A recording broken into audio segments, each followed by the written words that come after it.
This is the story of your enslavement, how it came to be, and how you can finally be free. Like all animals, human beings want to dominate and exploit the resources around them. At first, we mostly hunted and fished and ate off the land, but then something magical and terrible happened to our minds. We became, alone among the animals, afraid of death and of future loss. And this was the start of a great tragedy and an even greater possibility.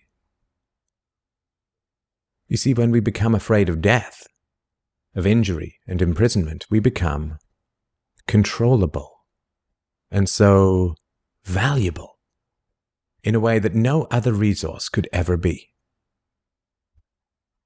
The greatest resource for any human being to control is not natural resources or tools or animals or land, but other human beings. You can frighten an animal because animals are afraid of pain in the moment, but you cannot frighten an animal with a loss of liberty, with torture or imprisonment in the future, because animals have very little sense of tomorrow. You cannot threaten a cow with torture or a sheep with death.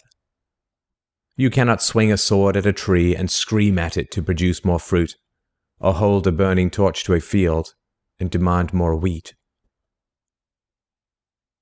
You cannot get more eggs by threatening a hen, but you can get a man to give you his eggs by threatening him. This human farming has been the most profitable and destructive occupation throughout history, and it is now reaching its destructive climax.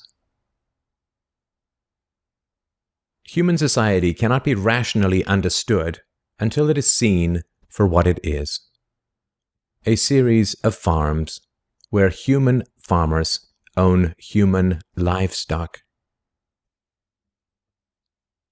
Some people get confused because governments provide healthcare and water and education and roads, and thus imagine that there is some benevolence at work. Nothing could be further from the reality. Farmers provide